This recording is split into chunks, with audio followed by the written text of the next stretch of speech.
My name is Avril Ronan, and I work for a company called Trend Micro for the past 20 years now.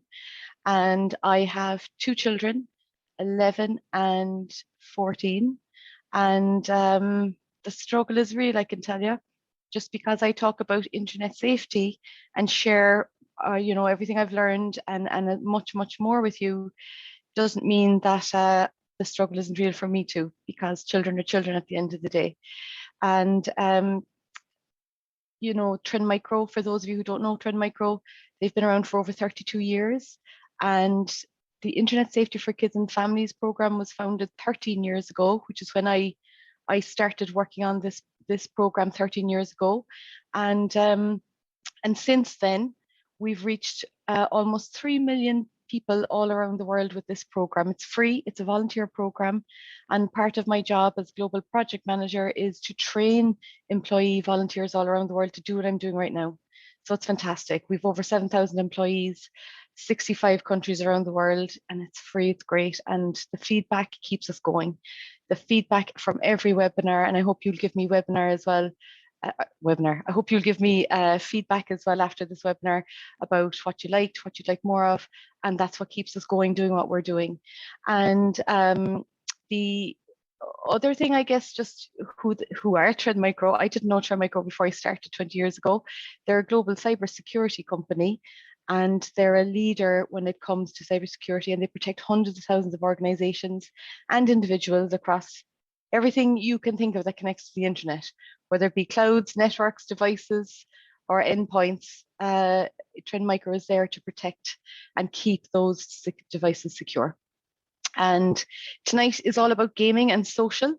The first webinar I hosted in early October in the new school season was about general internet safety. And it's recorded on our website for those of you who missed it. And if there are things you're asking tonight that maybe I won't be covering, I'll show you where you'll find the recording from the last one, because there's a lot of good information there too, and we got some great feedback. So what we're going to do is talk about I've chosen 3 games and 3 social networks, and I'm going to go through them from a holistic perspective, what they are, and just a few settings on how to set them up, because that's one thing when I'm in a school hall, parents and educators want me to show them. So again, webinar gets me, very briefly, not in too much detail, but I can show you screenshots from my own devices that I've taken fresh, and to show you how they work. And I will show you those. So Roblox, Fortnite, and Call of Duty are the 3 games, and the 3 social networks I've chosen are TikTok, Instagram, and Snapchat. I'd say there's no surprise there with those 6, but if there's ones I've forgotten about or not forgotten about, didn't include, it's because I want to do this within the hour. And there will also be Q&A. So I'm going to start with gaming, and after the first half, so at 8 o'clock, we will open up for Q&A, but please feel free to use the Q&A already, and I will check in on that, and we'll have an open Q&A session then, and at the end then for social as well. And I will stay after 8:30 for those of you who want to stay on and ask me more questions, and I will stay on until all questions are answered. So I hope within the hour I'll cover all the content, and then after that, feel free to ask me whatever questions as well, and use the Q&A as we go along. And 11-year-olds can absolutely listen. So thank you, Orla. You know what? Whether we delivered this program to primary school kids, secondary school students, parents, grandparents, educators, the message is always the same. With 11-year-olds, we have a fun program. So Orla, if you actually have another device, why don't you show our Cyber Academy? They're short animated videos, a Kahoot quiz after it to test her skills. That might be something that you're interested in. So I'm just going to share that out with everybody here on the, do I have it? Yeah, Cyber Academy. I'm going to share this out in the comments here in the chat. So if any of you have kids on other devices in the house, that's the link, and get them to have a look at that. Get them to watch an animated video. There's a Kahoot quiz embedded on the page, 5 different episodes. They take 5 minutes. They cover everything from passwords to security, privacy, and more. So maybe it's up to you, Orla, whatever you want. So I'm going to share my slides and get cracking on with this, and welcome everybody. And before we begin, I've seen a question pop up already. There is chat and Q&A, which everyone's using brilliantly. So it feels like it's going to be another good engaging session. So please keep them on coming and I will check them regularly. It is recorded. So this session is recorded for everybody, but please know that the video and the audio is turned off, and we will host this on our website so that many more people who weren't able to attend tonight, they'll be able to look at this, and you might want to look at it back yourself as well. So I will share that out afterwards. If it's a thing that you didn't provide an email, we don't ask for your email when you sign up for the webinar, but Zoom asks you for an email when you dial in. So if you didn't provide an email, you can send it to me in chat, just to me, the host, not to everybody, and I will ensure that you receive the recording as well afterwards. And everything I share and talk to you about tonight, and including the recording, will be hosted on this website, and I shared it out on chat already. It's the trendmicro.com/internet safety. So if you just type in Trend Micro Internet Safety, you will get to this website. And there'll be a feedback form at the end of the webinar. So when you end the webinar at any stage, you'll be redirected to this website, to the feedback form page. But remember, up the top, you can go to all other places on the website as well. Okay, so just before we kind of kick into the gaming, I wanted to kind of a mental check-in for me and for everyone else on the call as well, to just kind of remind ourselves that from the minute we wake up in the morning till we go to bed at night, we are using devices. We are using technology. We are using the internet for so many things, to wake us up, to help us work, to shop online, to learn, to go to college if it's hybrid. And a lot of our kids as well have been learning online, not now, thankfully, but in the past several months, they have been online. We use the internet. Technology is an integral part of our everyday, of our lives, and we'd be lost without it. So there has to be a huge amount of respect that has to come along with this when we're onboarding young digital citizens into this internet land, so to speak. And our goal for this talk is to empower you, that when you walk away tonight, you won't know everything. I don't know everything. There's new games and apps coming and I'm going to have to do my research. But at least at the end of this webinar, you will feel empowered. You will know what the key things to remember are and where to go when you've got a question, okay? And I want to just ask a question from all of you first. I just want to know, just to gauge the age of your children in your home. And, you know, are they 5 years old, 6 to 10, 11 to 14, or 15? So I'm just going to launch the poll there. So you should see it. And just, you know, it's a multiple. So if you have children in different age groups, hit whatever number you want. That reflects your family. And this will help me as well gauge conversation throughout the webinar as well. So we have a lot of kids, 11 to 14. 11 to 14, 6 to 10 is the second highest. So that's pretty much, you know, gaming and social, it's there, and hence why you're on the call, I guess. So I'm just going to end the poll to share with you so everybody can see the parents and teachers that are on this call. These are the age groups that of their children. So this is good just to inform me during the presentation. Just going to check the chat. Okay, so people have answered. Okay. And Q&A. Okay. Right. So there's some parents already researching, which is fantastic to see. So gaming, raising gamers. So I said this on our last webinar as well. With gaming online, and I've gaming and social networks together for a reason. Gaming is a social network. It always has been. And if you look at the benefits of gaming, you've got problem solving. Your kids are problem solving. They're collaborating with others online, with their friends, teamwork. They have good, strong hand-eye coordination, pathfinding skills. The world's best leading surgeons are avid gamers. So that should be comforting to some of you. And obviously with the benefits of gaming, there comes the risks as well with anything else that we use online and on the internet.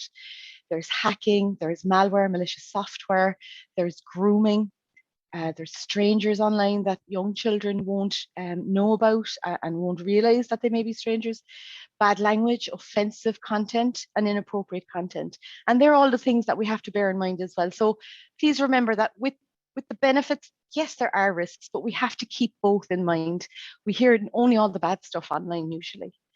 And like I said, these are the 3 games that I'm going to be covering this evening. And I'm going to just start with Roblox.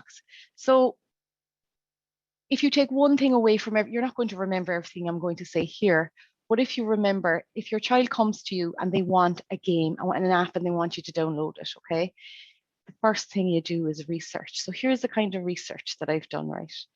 It used to be called GoBlocks. Then it became Dynablocks. That didn't work either. So Roblox is what it was called in 2006. It's a €1 billion company, €1 billion revenue in 2020. And if you think gaming is a $1 billion industry and one game alone is worth $1 billion, over $1 billion, there is 164 million players a month on Roblox. There is the PEGI. So this is the European gaming, the rating for PEGI for gaming. So if you think movies has, UPG 12 and so on, with gaming it's the same. And in Europe it's called PEGI. So the age rating for Roblox is 7. 50 million user designed games in it. And what is it? So it's unstructured play. Kids absolutely love it. This is the first game that my daughter actually started playing. She loved creating, and I got to see how creative she was. And you can create your own games, you can create your own worlds. She got this old laptop that we have at home, set it up. I didn't even know, she figured out how to turn it on and go on to the website. And from there, she was able to create her own Roblox game. And there's a lot of games there. And if your game is a big hit with everyone else, because it's user generated, Roblox will actually pay you for that. So I've often told her that, but it's good to know. And, it's free to play, free to download, free to play. And it's available on every platform. And there are in-app purchases. So really, there is no such thing as free. And, Roblox have to make their money. So you might have noticed, or you might have kids that ask you for Robux. That's the currency in Roblox. €5 will give you, if you purchase €5 worth of Robux, you'll get 400 Robux. And there's lots of pop-ups that appear in Roblox and lots of different things. But always make sure, I would say, that if you are purchasing, that you purchase it within the game, because sometimes you can get a lot of ads selling you really cheap this, that, and the other, and links. You don't click those links, because often and most likely they're malicious and they're hackers. And what they're doing is they want kids to click the link, and they're like, okay, we're going to give you these for free. Just give us your username and your password, and they'll go in there and take whatever skins, whatever goods that are in that account, and they lock the account as well from the user. So it's really, really important that young people understand this, right? So as much as you and I are learning about Roblox tonight together, it's important we extend the conversation to kids and tell them what we've learned about Roblox. So if there is kids listening in tonight, great. I hope you're enjoying Roblox. The streaks. There are certain games within Roblox that have streaks. So I had, my daughter had Adopt Me. Every day she logged on, and you can see the pull. Every day you log on, you get a streak. And after so many streaks, you get a reward. So there's the pull back into the game every day, and kids are rewarded. And there's a chat function. So group messaging and private messaging options, and kids get to play together on this game. So what does it look like? So here's a screenshot of the homepage of a Roblox account. You can see here on the top Bloxburg, very popular game. Build your own houses, build your own estates, build your own areas. Your friends can come over. I called over, my daughter had friends around, and I have my own account, and they locked me in the cellar. They threw me into a cellar, a basement in their house, and had great fun thinking mothers in the basement. But I did a webinar back in February with a bunch of really good gamers in Trend Micro, and one parent, Declan, said to me, kids crave your attention, and it really stuck with me. And during the summer, I went on to Roblox and I played with them, and they had such fun. They had such fun out of out of having fun out of me. And I got to learn what they loved about it, how creative they were, how clever they were. And you can see here in the one that I've circled, Bloxburg, you can see that there's 90% thumbs up. How many people are that thumbs up that like it? And 16.9 thousand people are using it. So that's a good sign that it's popular and a lot of people are using it. The other one that's quite popular is Adopt Me, like I mentioned earlier. 111,000 people using it. So, you know, within the game of Roblox, there's a lot of different games, user generated games, and most popular games rise to the surface. And these are two in particular. And if you see down the bottom there, the little circle with the three dots, that's settings. Sometimes it's a cog in a wheel, sometimes it's 3 lines. In Roblox, it's 3 dots. When you hit the 3 dots, this appears more. And there's a lot of different options here. But if you go into settings, hit the settings button, you can go into a number of different things. And this is why I'm guiding you into, doesn't matter what app, what game, you have to go here first. And the best thing you could do is do this with your child. Show them and tell them why. You know, you've got concerns about them gaming, so your job as a parent is to protect them. And while you're showing them that, they're learning, but they're also going to be showing you why they love it. And you're teaching them how to research too. So that's not a bad thing, is it? So hit the settings. First, let's go into security. So within the security, two-step verification, a long tongue twister. What is two-step verification? Everybody on this call actually knows what it is. Sometimes it's called two-factor authentication, multi-factor authentication. But what it is we all have our bank accounts. You know, when you log in with your password and they send a code, a verification code through text or through email, or they use, you know, face recognition or something else. So it's 2 different ways at least to verify that it's really you logging into this account. Any child with any gaming app, two-factor authentication or two-step verification should be set up, because cyber criminals are always opportunists and they're always guessing passwords and guessing ways to hack into accounts and get what they can from them.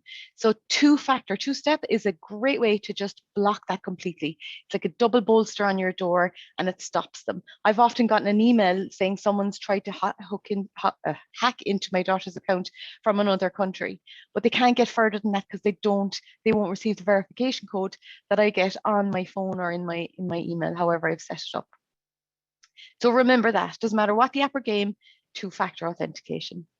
And within Roblox as well, you have an account pin. So if you set this up and swipe right, it goes green. And by setting this and enabling it, the pin must be provided before changing settings. So if your child wants to change the settings that you've already set, they can't get further than this because you've turned it on. And account restrictions enabled. This account can only access our curated content on the platform. So that's basically restricting what they're able to see. And you may like that as well. I'm just looking to see if there's questions. Yes, it is being recorded. And I have 3 Robux, someone said to me. You know, you can earn Robux too. I know some of my daughters and their friends, her friends they deliver pizza and they work in cafes and takeaways to earn bucks to spend again. So that's a good way to earn bucks as well. And moving on from the settings within Roblox, just one final thing one final thing I wanted to show you was within the settings, there's security and there's privacy. If in privacy, you know, you want to restrict contact settings completely and you're not happy for them to chat with anyone, that's what I actually did with my daughter when she was very young. She was only about 8. I didn't want her talking to anybody, not even her friends. I wasn't ready. She was ready, but I wasn't. So I just turned off the chat function completely. And this is where you do it. Go into privacy and into the contact settings and turn it off. If then you decide, you know, you don't want to turn it off completely, or you decide, okay, now we've played together, we've talked about it, I see what they're doing, and she wants to take the next step and I'm happy for her or him to do so, then you can turn off that restriction and go straight in and go into the settings and decide, okay, who can message my child? Friends. It shouldn't be everyone. And who can chat with me in the app? Just my friends. Who can chat with me? You know, so different ones, you just go through them all. And it's the same who can invite me to private servers, because private servers means your child can set up a private server and just invite the friends, and it's just them in a closed room, which is quite safe and good to do. And nobody can come in unless they have a special code. So it keeps them safe. So, who can invite me to private servers? Just my friends. So it's up to you to decide that and go through this with your child, because it's a good way for them to learn from a young age, when we're not around anymore, that they can do this for themselves. And, the goal is that when we are, safety settings only last so long. And the key here is to just remember that, oh, I'm sorry about this. Okay, let's see. This didn't actually come up. It's a social place to hang out. I'm just going to delete this. Sorry about that. My animations don't seem to be working on that slide. But kids will grow up. Safety settings will become a thing of the past, but for them as children. But as they get older, they will then know, oh, I'm downloading this app. I need to do these things to protect myself and keep myself safe because mom, dad, whatever, auntie told me how to do it. So remember that we're teaching them a lot more than just setting up the safety settings on an app or a game. So like I said, set up the privacy. I've showed you how just briefly. Privacy settings, safety settings, they're in every app and game. Don't forget the two-factor authentication and strong passwords. Strong passwords are long, complex, using numbers, special characters, caps, small letters, spaces, whatever you want. And explain to kids how to report and block. That's a feature on every game and app that's most popular. Discuss together who they can play with and why that is, because they don't know who else they could be playing with. And in-game purchases, you can turn in-app purchases off to protect your credit card more than anything. You can agree time limits, and I'll talk a bit more about that later. And you can watch out for scams, talk to your kids about them. High user engagement, like I showed you earlier with Adopt Me and Bloxburg, that's a great sign that others are using it, and it's a good one to engage your child with. But do some more research if you're not sure. Keep devices out of the bedroom, and don't overreact to negative press. As I said earlier, they hit the papers a lot, they hit the news. They're isolated and they're dealt with really quickly. And like I said, join in. You might be surprised if you enjoy it yourself, and you will really get to know and learn a different side to your child when it comes to gaming and why they're gaming in the first place. So moving on to Fortnite. Just some high-level research on this one.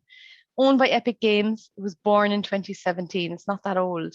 Became an epidemic overnight. No, epidemic is not the right word. But it spread like wildfire. 6 million players at any time on Fortnite. The PEGI rating for this is 12. It's free to play.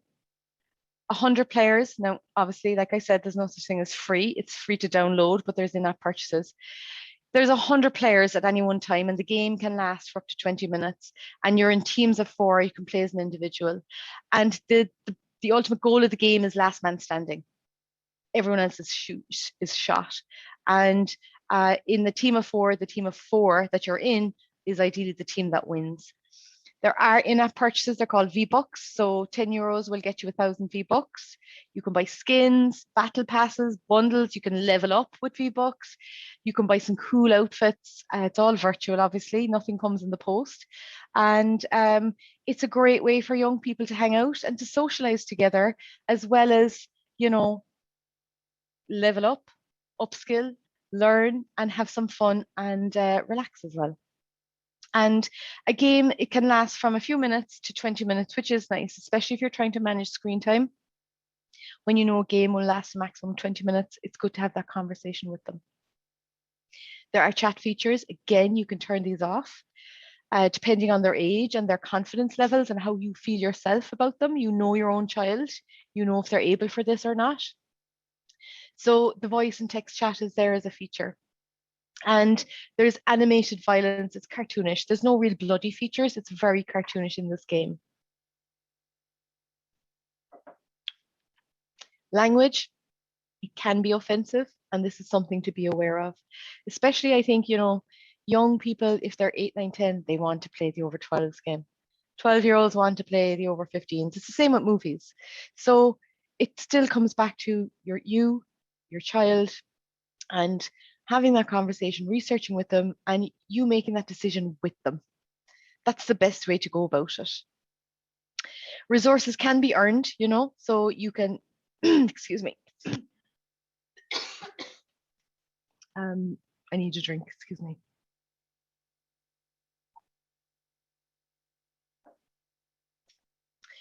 So weapons, bandages, all that kind of thing. So there's a bit of dust in my throat, excuse me.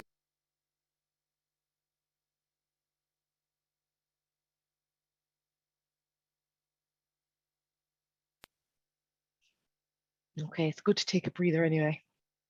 So resources can be earned and used. And I've taken some slides as well, some screenshots to show you, if they'll come up, of Fortnite. So, okay, looking at this, where do I find the settings? It's 3 lines in this one. It can appear in different things. You see the cog and the wheel over here on the right as well. You can do a number of things in settings. Again, similar to Roblox. They all tend to look the same in the end. You can offer feedback. If you hit feedback, this comes up. You can tell them there's a bug in the system. They love bug finders. They reward bug hunters as well. You may want to give them a comment, or you may want to report a player. And they take that very seriously. Even if you subscribe to Fortnite and pay monthly, if you're inappropriate, bad behavior, bad language, you will get kicked off for 1, 2, 3 days. It's up to Fortnite, but they take that very seriously. And that's how you do it. You go into privacy. Apologies, going backwards. You can click the player and put in subject and give some explanation, and it'll get to them. Again, on privacy, when you click privacy, you have to hit the apply button, and that means you're in a private environment where you can only play with friends, and it protects children from that extra element of the dangers of gaming that we talked about earlier. You see the cog and the wheel there. There are additional parental controls. You can turn off the voice chat, turn off the text chat. There's a lot of things you can do. You just have to find them and just know that they're there, okay? Fortnite, it's a social. It's a place to hang out, like I said, for friends, teamwork, team chats, and girls and boys. It's not just boys. It's 50-50 with girls and boys. And there's a sense of achievement, especially if someone isn't as athletic as their friends in their class. Sometimes gaming is a great way to have a sense of achievement, and there's a lot of gaming skills that you can acquire from gaming, but you don't need them to enter the gaming world. There's some famous dance moves that have become famous all around the world, and they have seasons. So you ideally you want to reach level 100 within the season, and the season lasts 3 to 4 months. And at the end of a season, they have a big public party for everyone to join online, and it's a big thing, quite public, with lots of famous people joining as well. So that's Fortnite. You know, remember parental controls and privacy settings. There's audio and chat, defaulted to private, friends only. It's the same as Roblox. Report misconduct and show kids how to report misconduct. And the rise of party apps as well, you know, kids like to congregate and play and have games. Discord is a chat app that they like to go to, and they can watch each other play. There's a lot of private servers in there, which are great for just closed group of friends, and they get to watch each other. They don't even have to share anything. But again, there's risks with every app, and you have to go to the settings. There are no parental control settings within Discord, but there are privacy settings in there that you can do. And while I keep saying parental controls and safety settings, no kid, no adult, nobody likes to be controlled in any way. So the idea here is that we constantly have the conversation with kids about what it is, why we're doing it, why we need to do it, showing them how, they teaching us things, and building that relationship together with them online. Now, the final one before I look at questions is Call of Duty. And Call of Duty is, you notice Roblox is for the smallies, Fortnite is, kids are getting that bit older, and then Call of Duty, you know, it's a heavy game. It's for older kids, and sometimes a lot of younger kids can be on it. Their brothers and sisters are playing on it, and they want to be in on it, but they can be exposed to a lot of inappropriate content, bad language, and things they should not be exposed to.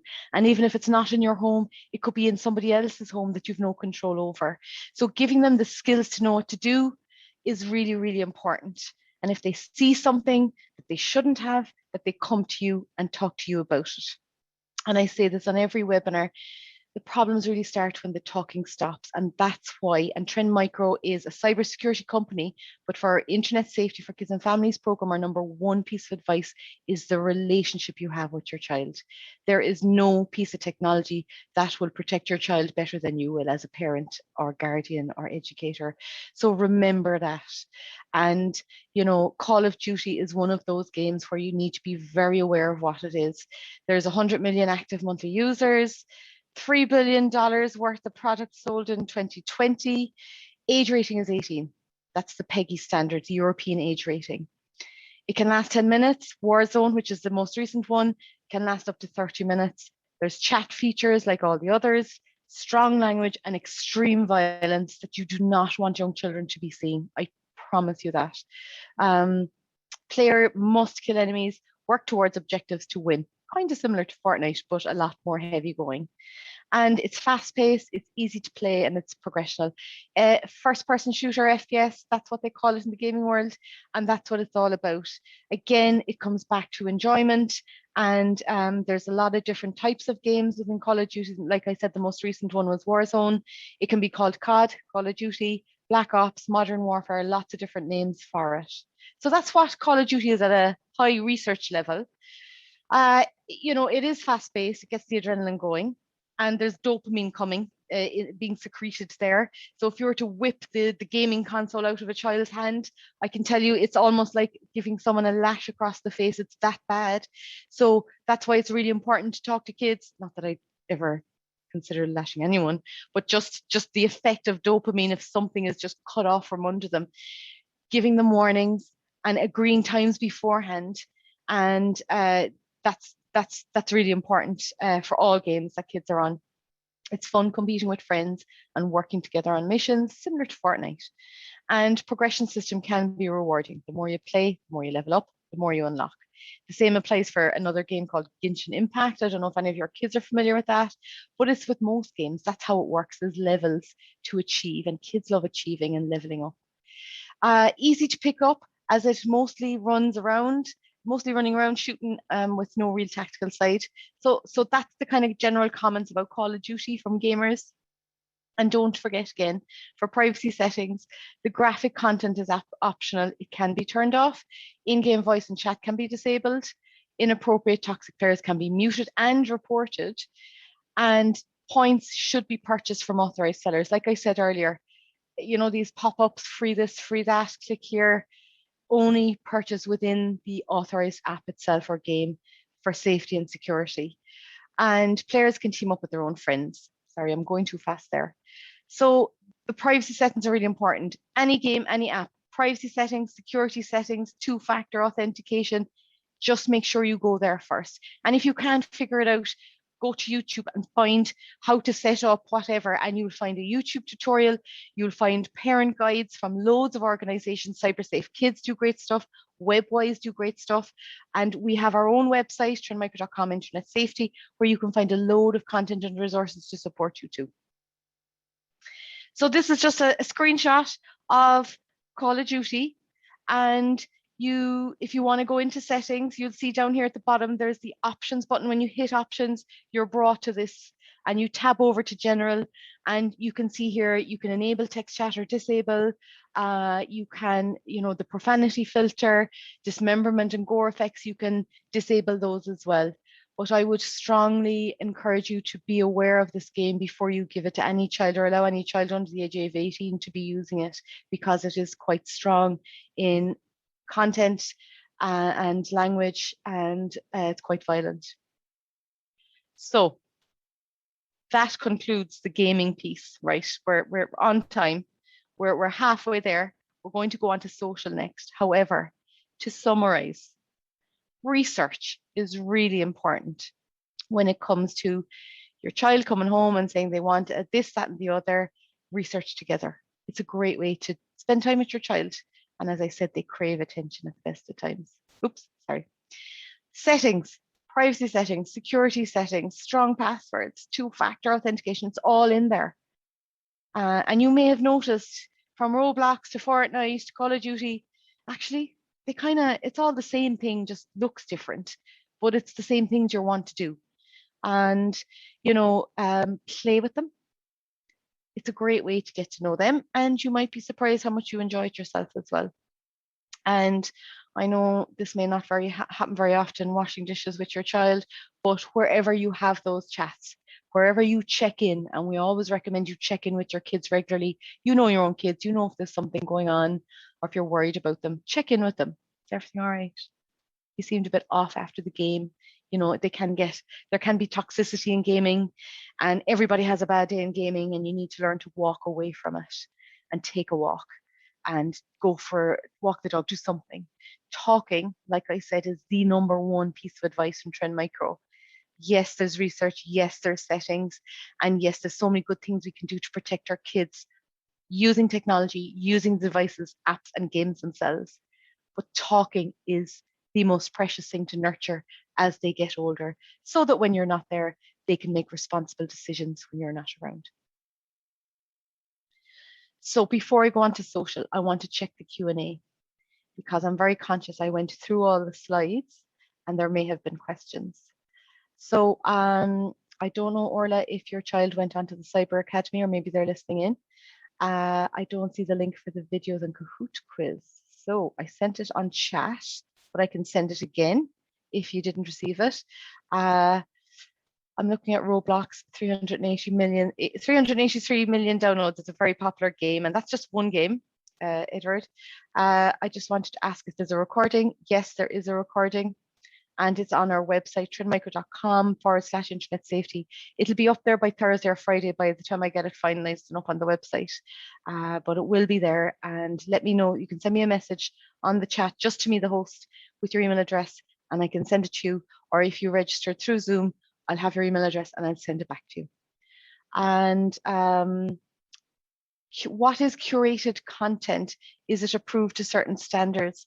So depending on the app that you're on, for example, in Roblox, if you put a bad word into Roblox chat, it comes up as hashtags. Same on Fortnite as well, and Among Us.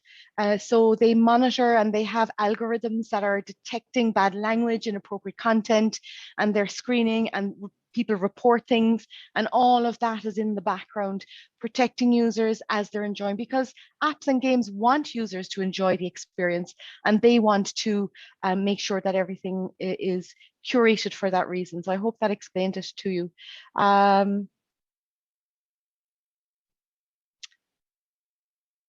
Okay, so if a child is busy on Roblox and sometimes skips meals, I just took their system away during weekdays and give only weekends. They're not happy with that, but I think it's best for them. So mum knows best. I would say, right, that taking devices away and only allowing them certain times of the week, it almost becomes like the forbidden fruit. And you give it to them for 2 hours and they want 15 minutes more. And then they want another 15 minutes more. I'm sure that sounds familiar to a lot of you. So, what I have done in my house is, in my last webinar, if you want to watch the recording afterwards, it's under events. I'll show you at the end. But what you can do is set up screen time. And my daughter, for example, has to do her homework when she comes home, get changed, do the lunchbox, all that boring stuff. And she has a few jobs and things to do. And if it's all done and there's plenty of time before bed, she gets an hour on her device. But that's just in my home. It's different in your home. And if you feel that that's enough, you're happy for their age, you know what age they are, they're too young to be on devices during the week, that's okay, because every family is different and it's your child, you know your child best. As they get older, the rules change and evolve. And I think that's where the relationship with your child, knowing your child, trusting them, empowering them with things, doing the settings, but talking to them about it, playing with them, getting to know it so that you kill the fear you have yourself. That's all part of growing up with your kids online. So if you feel that's working, obviously they'll be unhappy with that, but it's up to you at the end of the day, and have the chat with them. And actually, if you do listen to them and you do decide to change things up and give them a little bit, they're going to be really, oh my God, she's reasonable. She's allowing me, or he's allowing me this when I've done all these jobs. That's great. It's not impossible. They're being realistic. So it's about the relationship again.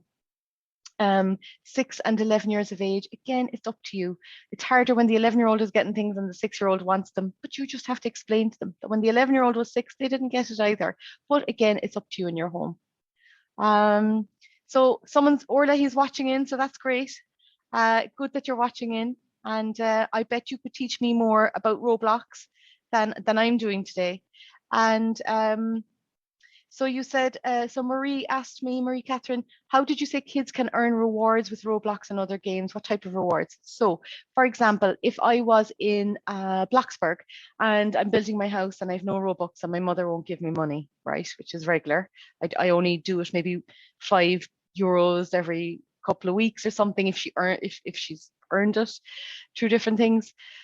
So what you can do when she's in Bloxburg, for example, she's built her house and then she needs Robux to buy a shower, to buy food for her kitchen, to buy a microwave and all these lovely windows that she needs in her house.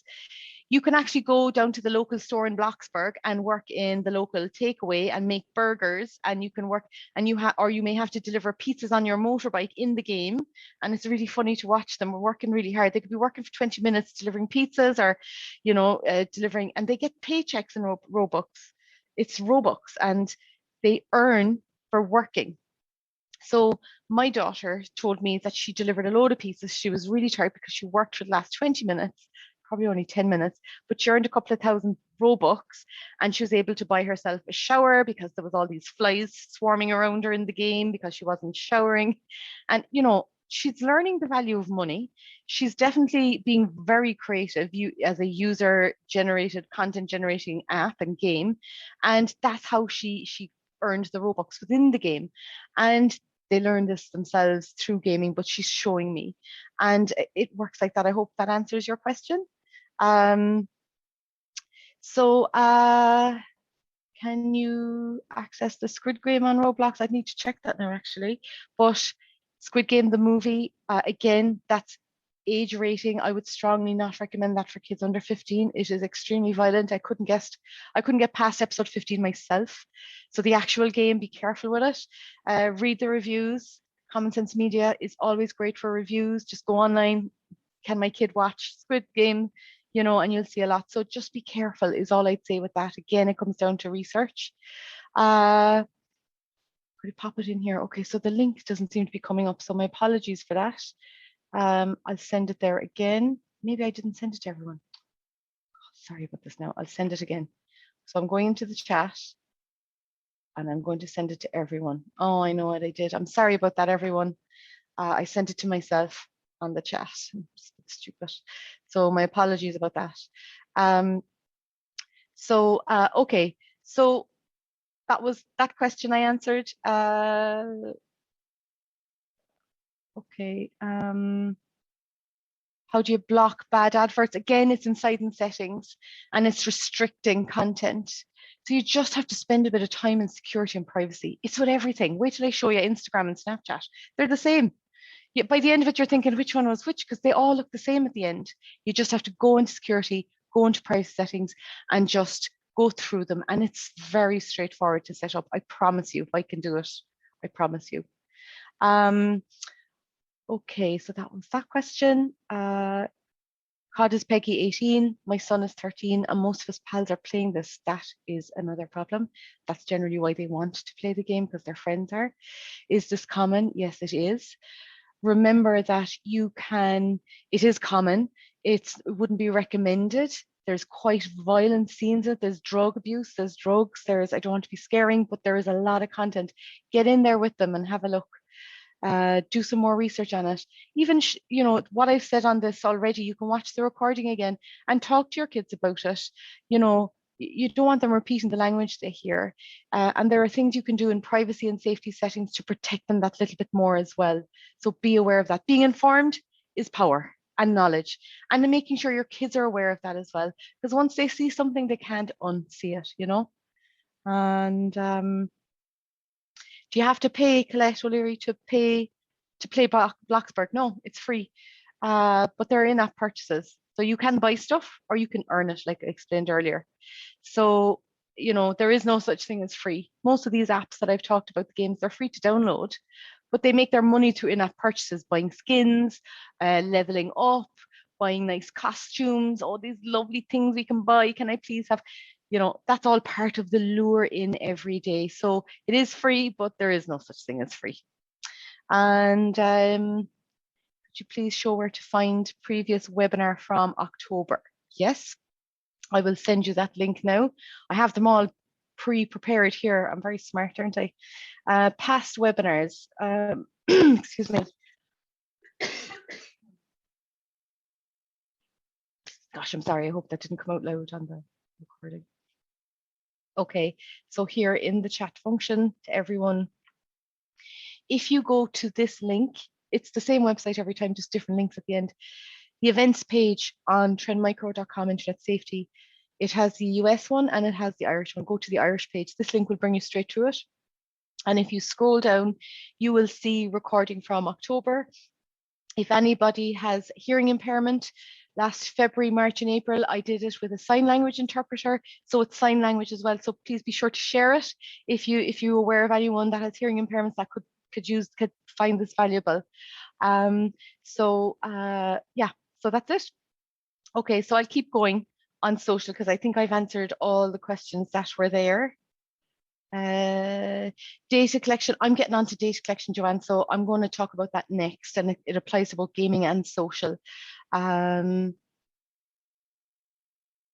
Okay, there is one game that may cost a few, so yeah, but the majority of games in Roblox are free, but there may be a few that you have to pay for. But again, a good conversation there. Seize every opportunity to talk to your kids. When every conversation with your kid is an opportunity to learn something from them and for them to learn from you, and to build a relationship too. How can I get screen time to a max number of minutes over a week? I wonder, is this a young person? Can't give that answer out, Sean. I'm sorry. How can I set screen time to the max? It's a clever person, very clever. I would say to you, Sean, if you are a young person, you need to go back and tell your parents why you love the game, that you're not just passively scrolling mindlessly, you're being creative, you're learning stuff, you're having fun, you're enjoying yourself, and tell them you've done your homework and you've done all these things around the house and you've done your exercise and your sports, and can you please negotiate with them? Can I please have a little bit of time every day? So it's up to you. Your parents are practical and realistic, and show them, get them involved as well and show them. Hope that answers your question. Okay, right. I'm going to data, Joanne. I'll come back to you on the data one. And okay, so social. I'm conscious of time, and I've only got we're going to finish on the half hour, but I will be for Q&A there afterwards as well. Okay. So the first one that we're going to talk about on social, and I think, if you look at statistics, a lot of boys are more into gaming, more girls would use social, but gaming, it's 50-50 with girls and boys, but girls tend to use social more. I'm going to start social by talking to you about privacy, and that's, Joanne, what you were referring to as well when it comes to data. There are two things you can do to protect your privacy online. One, don't post anything, don't download anything, don't use anything, keep off the internet. But as much as we all know, we all use the internet and need it, it's an integral part of our lives. So that may not happen. The second thing you can do is safety and security settings and privacy settings. When we talk to young people especially, we would ask them how much does it cost to download your average app, social network, or game that you use?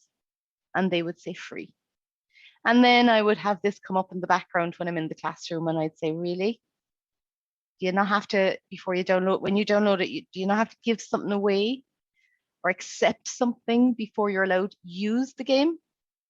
Oh yes, the terms and conditions. Oh yeah. It's the length of a roll of toilet roll. A lot of adults may not read it. I find Snapchat very easy to read the terms and conditions. They've delegalized it. And it's the same with all social networks, all apps and games that you download, there's terms and conditions. So when you choose to download an app, you've done your research, you're ready to hit the security and safety, but before you're even allowed into it, you have to accept the terms. And this is where the learning is for us as adults and for kids. We have to assume nothing is private. Anything that we post online, even if it's from one person to another, that other person could take a screenshot and share it. But we also have to remember that there's multiple backup servers on that app that host copies of everything that you do. And even if you delete something, there's a copy of you deleting it. So Avril posted it on this date, and then she deleted it on this date, and it's on a server, and it's there. And by accepting the terms and conditions, you're allowing them to do that. What you're saying is, I own the content, I own everything that I do and share and post on this app or game. However, I'm allowing this app or game to do whatever they want with that content from a data and analytics perspective, because at the end of the day, it's all about revenue generation and money, and making more money through sales and advertising and much more.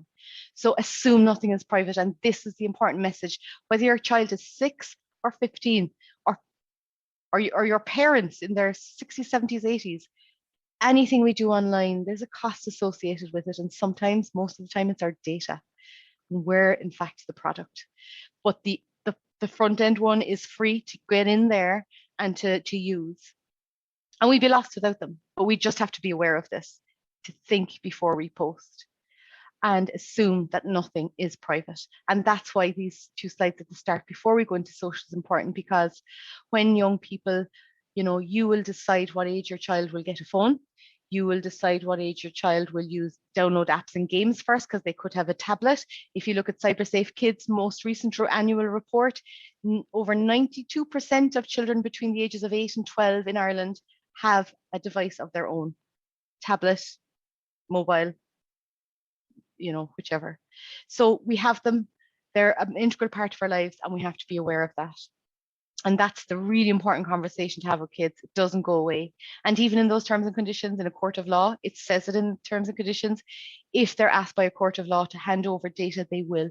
And there's been some high public profile cases in years gone by which would demonstrate that as well. So protecting yourself, all the world's a stage. You never know who's looking. You don't know who's looking. So when you're posting, kids, when you're posting stuff, you don't know who's looking. So it's really important to have the privacy settings and safety settings set up, and that kids understand that, to protect themselves. You only accepting friends with people you know in the real world. Why? Because people lie about who they are online. They're not the same age as you. They don't go to the same school. They may not be who they say they are online. And we have to teach kids that.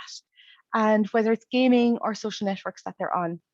And, I don't want to go too much into grooming. I've talked about it on the previous webinar, but when kids are approached by strangers, generally they don't have privacy settings and safety settings nailed down. They are on devices unsupervised a lot. And we would always strongly recommend that games and apps devices, they should be in a communal area, not in the bedroom, like I said earlier, in a place where you can keep an eye on them. You can hear things, you see things, you can pick up on things and check in on them. When kids are most vulnerable, it's because they're online a lot, unsupervised, on apps and games that do not have these settings nailed down. And that's when grooming becomes a problem. Predators, targeting young, vulnerable people online, seeking photographs, images, videos of them, maybe not so fully clothed, or in situations that you wouldn't want your child to be in. And it's really important that we talk to kids that if it happened to a friend of theirs or to them, that they have to talk to somebody. And the ISPCC, the Smartens, somebody that, their life is more valuable and more precious than anything or whoever they are online. And that's something that we can reinforce with them every single day as a parent through the relationship we have with them. So let's start with TikTok. So TikTok, owned by a Chinese company, ByteDance, even though Chinese people are not allowed to use TikTok in China. It used to be called Musical.ly, a lip sync app. That changed a couple of years ago. Billion daily users. So I started with the big one, TikTok. It's valued at $100 billion. It's a creating, sharing, and watching short videos type of app, from dance, comedy to education and everything in between. And you can scroll mindlessly, or you can be very clever and create and use the fun features that are there as well. I know a lot of kids use the fun features that are in there, and they're more into video creation and editing, and they use editing apps, and it's all about the content creation. So that's great. It's not about mindless consumption and scrolling all the time. Lip sync to videos, so you can play the music and you can do your moves and record it and you're lip syncing. It sounds like you're singing the song. There are hashtag challenges that you can follow. Some are fun, so it could be dangerous. Again, the conversation with kids. Only the bad challenges hit the news, but there's some fun educational ones as well and challenges. But there has been a shift from passive consumption to content creators, definitely, especially through COVID. Kids want to know how to create movies and use editing apps and get really clever, and that is great. The videos are 15 seconds to 3 minutes, fun filters and effects, like I said, with a time lapse. The minimum age is 13. Mature and explicit content, definitely in there. There is something you can do about it, and I'll show you. So for family pairing, I'm going to start with this one. If you have a TikTok account and your child has a device with a TikTok account, or can be on the one device, but you need 2 accounts, you can actually go into family pairing. And basically what it does is it will manage, you can manage limiting the time that they're on it, the content that they're exposed to, and who can send them messages. So pretty much the privacy and safety settings all over again. So just so you know, digital well-being it's called, and I'll show you again. It's family pairing. So you see everything that they see on their device. It's a mirror image. It's pairing. And it's a great way to start them off if you feel confident that it's time that they can, that they're going to use it and you want them to use it. And I think the best thing about TikTok is that if you put in your correct age, I'm not saying the date of birth exactly, but the year at least, right? If it's between 13 and 15 years of age, then TikTok by default will default your account to private automatically. And it will turn off, suggesting your account to other people. It will won't allow your videos to be downloaded. And, it'll only your friends can comment on your videos. If you're over 16, and a lot of kids lie about their age to get the app, straight away, everyone can comment on their videos if they don't have their settings nailed down. So that's why, it's good to be aware that apps, if you put in the correct year of the date of birth, wouldn't be giving away the accurate date of birth, but that's just my opinion. The app does protect and default to private, but there's much more you can do. And here's an example. So this is a screenshot of the homepage of TikTok. I had to think there which one we're on. This is TikTok. And you can see these are fun videos that somebody's created. If you go to the top there, circle with 3 lines, that's settings. You hit that, this is what appears. Suddenly you're in privacy and safety settings. If you click the privacy button, you go to private account. If you swipe right, that means with a private account, only users you approve of can follow you and watch your videos. And this is where it's important to talk to your kids about. You are only allowed accept friends that you know in school, in the class. We have to talk about it first. And here's why. So having that conversation. My daughter comes home with usernames for Roblox. They're that long. She might write it on her arm so that she knows the account name to invite, and they make friends then, and they know who they are, each other. It's important that they know not to accept friends requests from strangers, but you can block this and you can set it up like that. And the conversation with your kid is really important as well. Down here at the bottom, I just need to try and comments, and you can see mentions as well and tags. It's the same thing with comments. You can comment on who can comment on your videos. So do you want everyone to comment on your video, or friends only, or nobody? So that's for you and your team to decide, and together decide what that is. And if you go back in, we did privacy, the one there, but if you go down one and go to security, 2-step verification, have I brainwashed you yet? You just have to have it on everything. Just consider it like your bank account, every app and game, just to double protect those accounts so nobody can get in there into them, especially for kids. They're a big target. Set up the 2-step verification, that verification code that gets sent to you by text or email, or face recognition. And then digital well-being. You see there underneath is family pairing, which I showed you earlier. Digital well-being is something else by TikTok, and it's pretty cool. You can actually set up screen time management. If you hit screen time management there, you can turn it on.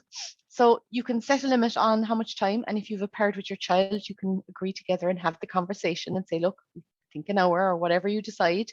And then, once they reach that time, you need to enter a passcode to keep using the TikTok. Now, obviously, that passcode should not be shared with your child, your teen, but I think that's pretty cool to have in there, built into the app itself. Now, if you're using screen time management app on devices, you can automatically set that up on the device, that all the games and all the social networks, they're only allowed an hour on them for, but key here is have the conversation with the kids, but to know that devices have them too. And I went through all of that on the last webinar back in October, which is recorded. And yeah, screen time management is on. So there are just some cool features with TikTok that are worth knowing and just exploring. You know where to find the settings and just go in, spend some time in there. Restricted mode on TikTok, restricted mode limits content that may not be appropriate for some viewers. So there was somebody earlier asking about curating content. It will restrict it to the best as it can. Same as YouTube does it as well. And if you find an inappropriate video, you can help them by reporting it, and then they block that too. So that's how they curate that content and restrict it. So you can turn restricted mode off anytime using a passcode, but that's how you lock it too, so that your child can't just go in and change it when you're, sorry kids, if any of you are listening. But this comes down to helping kids from a young age learn how to regulate themselves. That there's more than gaming and apps and the internet in life. There's schooling, sleep, eat, food, learning, sport, so many things. And yes, technology is a part of it, but it's not everything. So teaching them from a young age about how to regulate themselves, the importance of settings and privacy settings, and managing their own screen time. They're not going to nail it, but you can help them on that way. We're like parental coaches to our kids. Okay, Instagram, similar. Quite similar. You'll agree with me when I show you the settings. It's US owned. Facebook bought it for $1 billion back in 2012. It's worth about 100 billion. 500 million daily users. The average person spends about 53 minutes on Instagram a day. Imagine. Are you passively scrolling? It is relaxing, but be mindful of it. You can actually set up parental controls on your own device to stop you after 15 minutes and kick you out. I do that. So it's good to know. The age rating is 13. Photo and video sharing, social networks. That's what it is. You share photos, you share videos. There's stories, feeds, things that you like, you can follow. There's fun filters, and you can message your friends. Young people that use it, we all do. Anyone that uses Instagram, we use it to share moments in our lives. We use it maybe as a photo album, a video album. Follow our favorite celebs to hear the latest. Follow our favorite interests, particular topics or organizations that we really like. Stay in touch with friends and family, and that's what Instagram is. So it's more private than the other ones out there. And inappropriate or dangerous content, yes, it is there. Every app and game has it. We have to be aware of that. They are risks, but you'll remember there are ways around this, and that's what I'm going to show you next. There is a risk of users comparing themselves to others. These Instagrammers who have the perfect lives, the perfect bodies, the perfect houses, the perfect everything, and make you, even us as adults, feel entirely incompetent in life. We haven't achieved it all. We're adults. We can kind of dilute that down and know that, they're touched up. They've got filters on. They have cooks and gym people helping them, and cleaners and all that kind of stuff to support them in the background. But you don't see that. So that's where young people can be vulnerable to that. They feel a sense of pressure, and it impacts their well-being. They feel they have to have the perfect lives too, and anything they post out there has to be perfect. And that can put a lot of pressure and cause a lot of mental health problems for young people, for all of us, not just young people, but it's something to be aware of. And often represents a highlight reel of someone's life. Like I said earlier, like an album. That's what Instagram is. Okay, so you're familiar with these already. I hope I'm not boring some of you with too much detail, but I thought if I didn't put these in, there's not enough detail. So I hope I have a happy medium here with everybody. And so this is my own Instagram account, and I have it locked down to the best of my abilities. And if you hit settings, which is the 3 lines at the top, this pops up, and you can, if you hit settings here, You can then again do the same thing. Go to privacy, go into comments, and decide what you want to do. You're going to block comments from certain people, you're going to hide offensive comments, and there's manual filters. So it gives you a lot of control. You just need to know where they are. If you go into the privacy piece of it, so I showed you the other piece of security and safety, but this is the privacy part. In Instagram, there's restricted accounts. So you can decide, okay, I want to protect myself from unwanted interactions with people, but I don't want them to know. So Instagram won't tell them you've restricted them, and only you and the person you restrict will see their new comments on your post, but nobody else. So if someone's commenting on your post and you really don't like the comments, you can actually hide them, but they don't know. But you know, if you know what I mean. That's a really cool feature to be aware of. And the final one I just want to go through with you briefly, and we're just gone past the half hour, but Snapchat. Not so popular in recent years. I think TikTok definitely took over during COVID, followed by Instagram. It's a US network. Facebook did try to buy it for 3 billion. It's now worth about 100 billion. Facebook weren't successful buying it. There's 306 million daily users. Snapchat, snap and chat, that's what I call it. You snap it, it's quick and easy and it's free. So instead of doing a text, you just flick up on Snapchat and you can send a message to your friend and it disappears in 1 to 10 seconds, you decide, unless you want to put it on your story for 24 hours. So that's the fun element to it and the thing that people like about it most. And it's quite unique, Snapchat, in that way. And it's 13 is the age rating, like all the others, and photo and video sharing social network. There's a discover feature. You can turn that off, and there can be highly inappropriate content on that. You just literally swipe and you see all the content. It can be anything from National Geographic to the latest on Kim Kardashian and everything in between, and some things you may not want your child to be looking at, a teen. So be aware of that, have conversations with them, look at it together, download the account yourself first and have a look at it before you decide, do you want your young teen to have it? And there is offensive and inappropriate content, unkind, hurtful, and it is the type of app that encourages, it's not the only one, but sexting, inappropriate images, and that disappear. But as we all know, the screen grabs, even Snapchat say on their own website that you won't always be notified if someone takes a screenshot of your message. So it depends on the device you have. So, there can be unkindness and hurtful things said and done online. That's not just Snapchat, that's all apps and all games. And we can put as many safety settings and security settings down, but at the end of the day, it's behavior and the choices we all make online. And that comes back to the relationship with your child again. The final one is the Snap Map feature, and a lot of people aren't familiar with this. It seems to be for some reason hidden, which is why I'm happy that in recent times Snapchat have moved it. Before, you had to literally do this in the app for you to see the Snap Map. I'll tell you what that is. So here's my account. I have very few friends on Snapchat, but this is my account on Snapchat. I have one active Snapchat friend in Australia, and I get his snaps.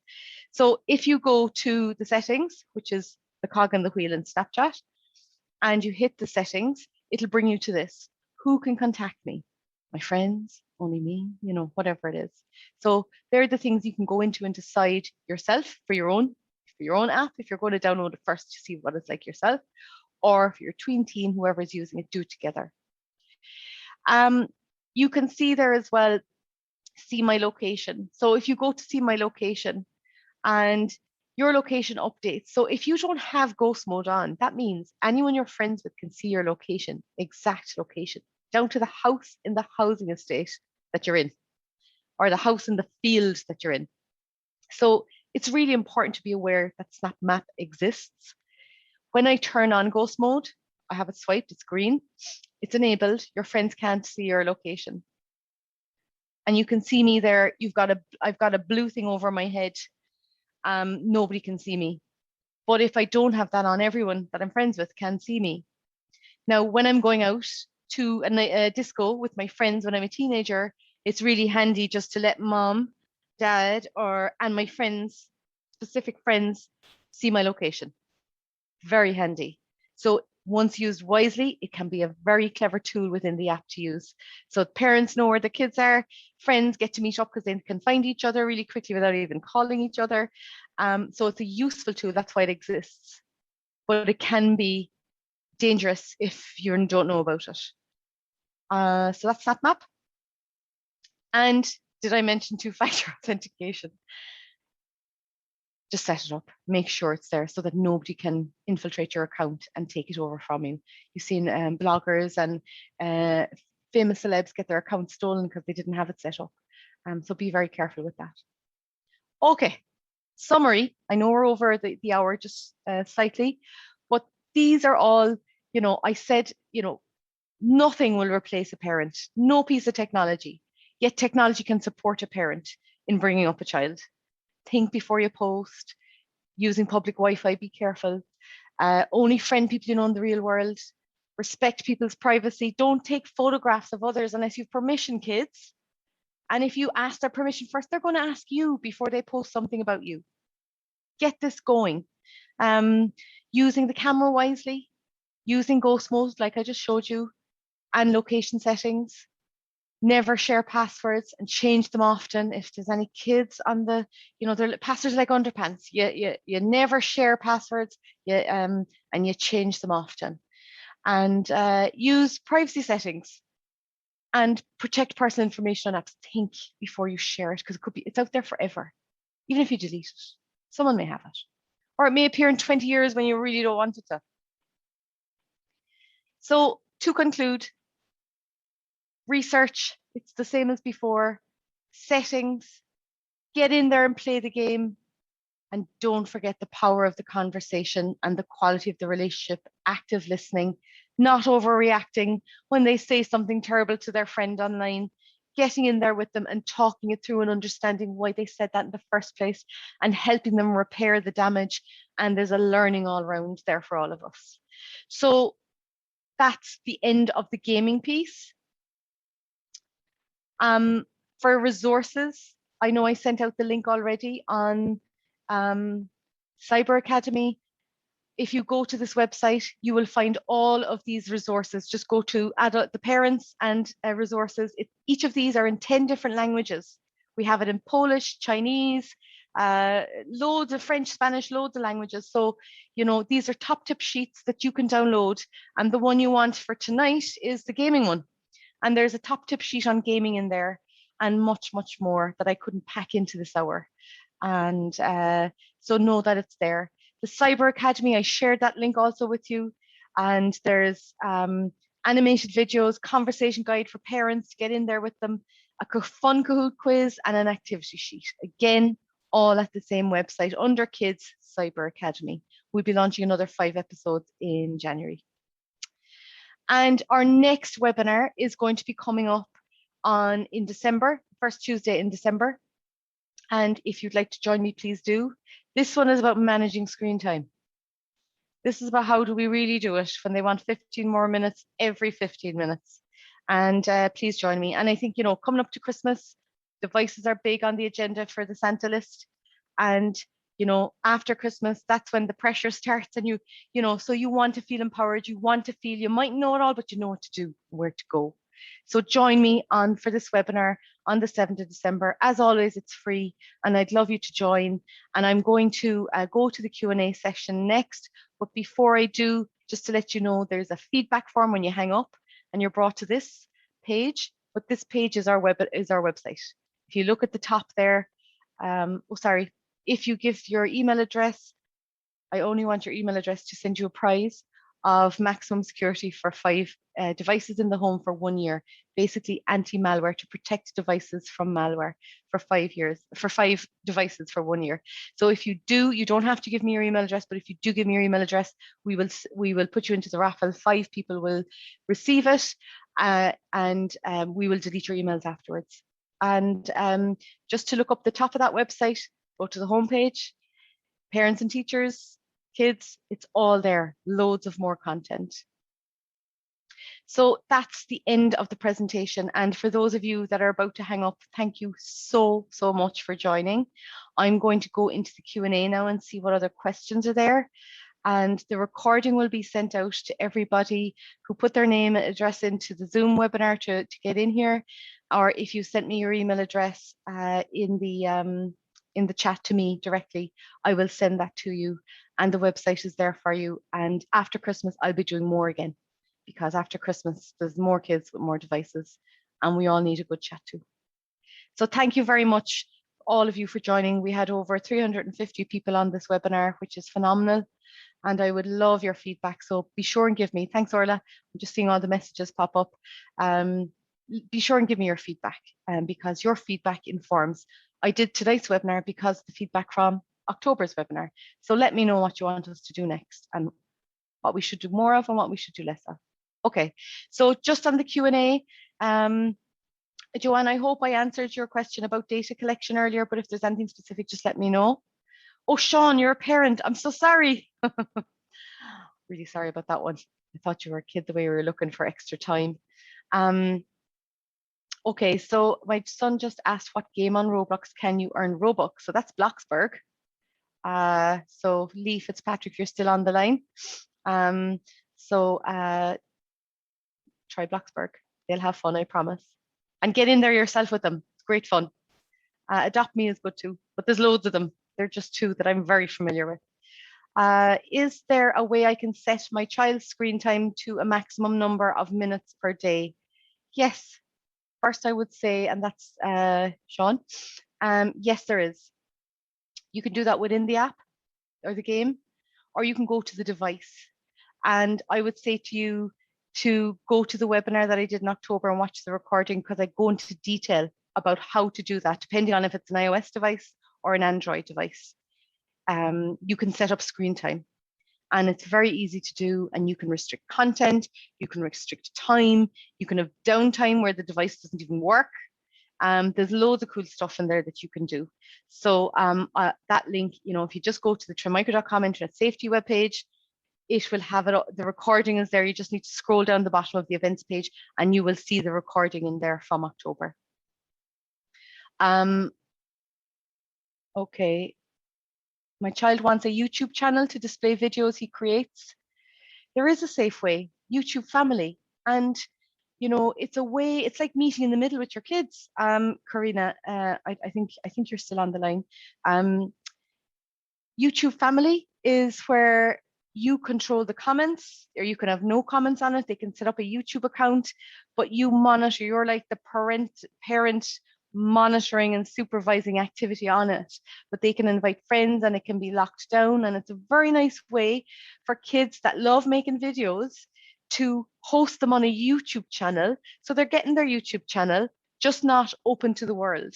You can restrict all that back on YouTube Family. So go to the youtube.com family and say, how do I set up a YouTube account for my child? And you'll get it all there. And I recommend it. There is a safe way to do it.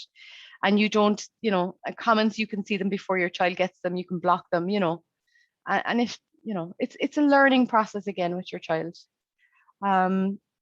So getting some lovely feedback from everyone. Thank you so much. No,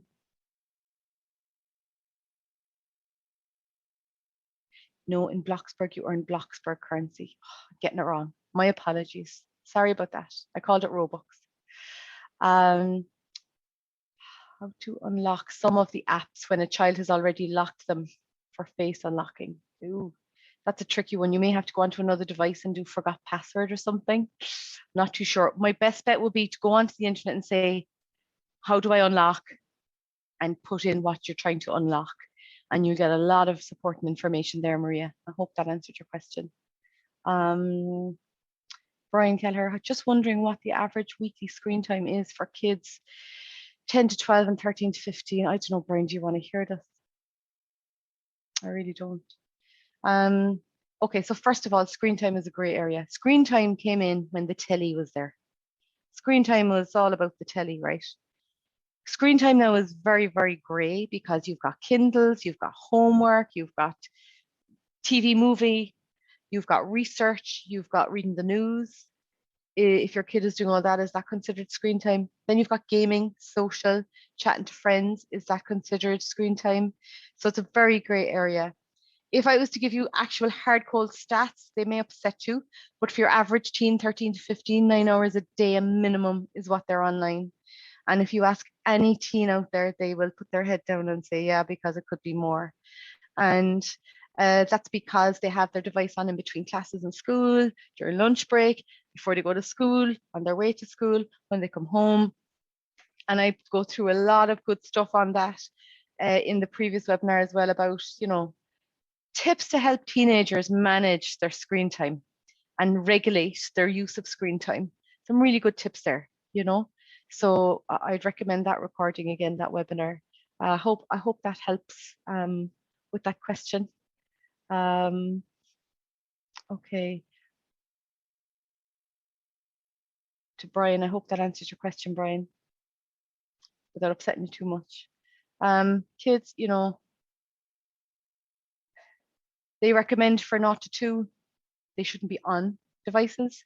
From 2 to 6, an hour supervised, no more. Quality TV time, as in not quality TV time, quality screens. And 6 up, you have to gauge it as a parent yourself. Okay, so Ian Kennefick, I think I know Ian Kennefick. Are there any laws in Ireland protecting children against abusive behaviour towards them on social media? And yes, Ian just mentioned about or somebody mentioned about Coco's Law, and there is harassment and there is harmful communication and Related Offences Act, but what you want for your kids is to avoid that ever happening.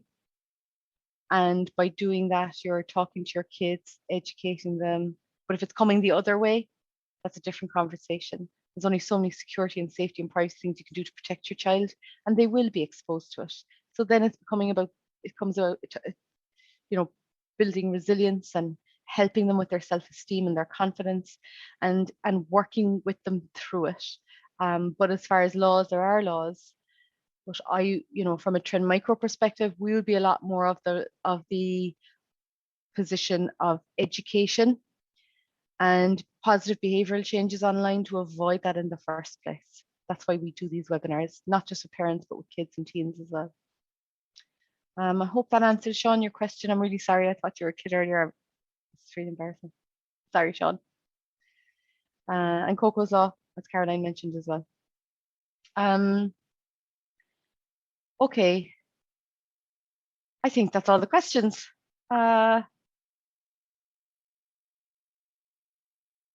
Ian, thank you so much for helping me answer these questions. It's great.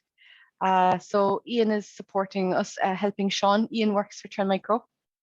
I hope it's the right Ian I'm talking about. And thank you, Norma. I just seen your message pop up there.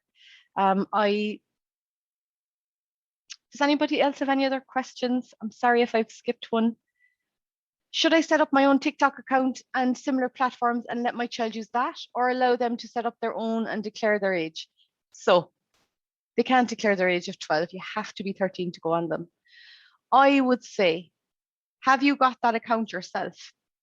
Have you used it? Because that would be first. Try it yourself. Because if you're going to give it to your child, you should know how it works yourself. White bread, I decided my daughter was not going to eat white bread anymore because I won't eat white bread, right? So I told her the logic. I gave her the logic about white bread and how it turns to sugar and it's not slow releasing energy. And I gave her all the stuff about the benefits of brown bread. And the next day she just started eating her brown bread sausage sandwiches. So my point being, logic, talking to your kids factually about the whats, the hows, and the whys. They listen to logic and they really appreciate that. So I would say, get onto the app, download the app, use it yourself, play around with all the settings, and then talk to your child about it. If they're under 13, but you feel they're ready for it, and even though she's 12, you've had the conversation, you feel she's responsible enough, she's ready for it, then set up a separate app with them. I made the mistake before of just giving my app to my daughter, and my age was from the 70s, and she was not protected within the 13 to 16. So I think it's something that I would recommend that they have their own separate one, and you set it up with them, and it becomes a learning experience, and you use it as an opportunity for both of you to learn together. And it helps build relationship. You're actually listening and engaging with them, and they're like, she's being, this is great, and I can now go to her about stuff because she knows what I'm talking about, or him. So there's so many benefits to getting in there with them. If I hope that answers your question about setting up your own TikTok accounts. Now you can pair. So if you have two separate accounts, you pair them together so that you can see all the activity that they do as well. That's another safety net feature for you. I hope that answers it. Thanks, Ian. I think that's all the questions answered. It says there's 26, but I scrolled through them all and I think I have them covered. Please send me any more if you want me, if there's something you feel I've missed. But I've had so many wonderful messages from everybody. They kept popping up there while I was talking. And I just want to say thank you so much to everybody for joining. And we finished it within an hour and a half, which isn't too bad. We finished the presentation within the hour and we finished the questions and answers within the half hour as well. So thank you so much. And if you need anything, you know where to contact us. Just go to the contact us piece on the website and it's there. And I will be in touch. I will, as soon as the recording is up on the website, I will send the link out, and any emails I have, I will send them to you. But remember, it'll be on the webpage under the events page. Thank you, everyone. Have a good evening and hang in there. Take care. Bye-bye.